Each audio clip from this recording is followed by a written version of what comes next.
And that'll kind of get you started, and you'll kind of see what I'm talking about. Okay? So let's start with number 1. We're in a C chord.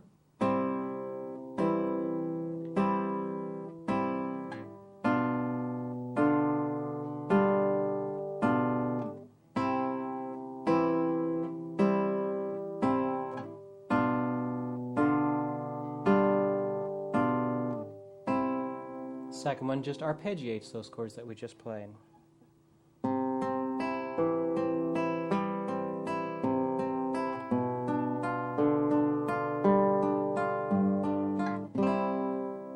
And then it inverts them and goes several different ways to give you different combinations of that. So if you're interested in classical guitar playing, it's a great skill for you to have in your tool kit for being able to play. And the Giuliani right-hand studies are the best way to get started with that.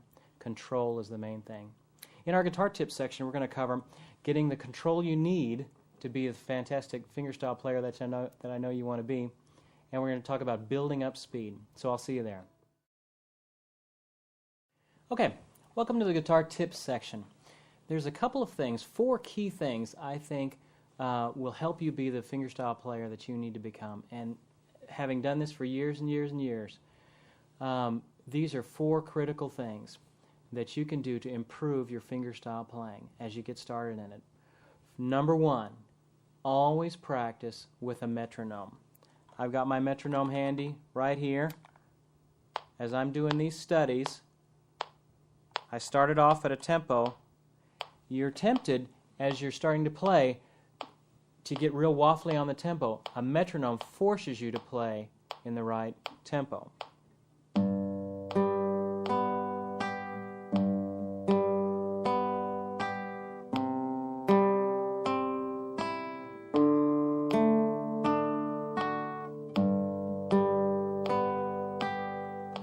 Then, when I'm ready to go, I speed it up a little bit.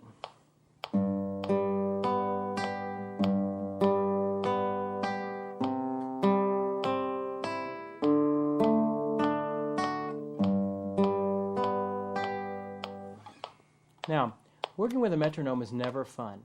It's not fun for me, but I've got to do it. And in almost every studio situation I've been in, almost all of them, you have some sort of a metronome going. Metronomes are what the pros use to get their tempos and fingering steady. So I'd encourage you, it's frustrating, you bet, but it's the way to go if you want to get speed and control of your fingering. Okay? You may be the one thinking that you don't need it, but I'll tell you, from someone who's done it, you're going to need a metronome.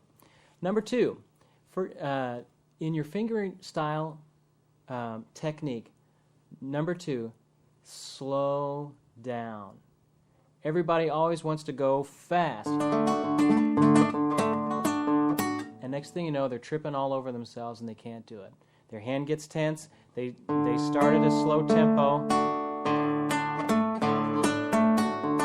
And next thing you know, they want to go fast. They want to be Mr. Hotshot, and they don't learn the technique.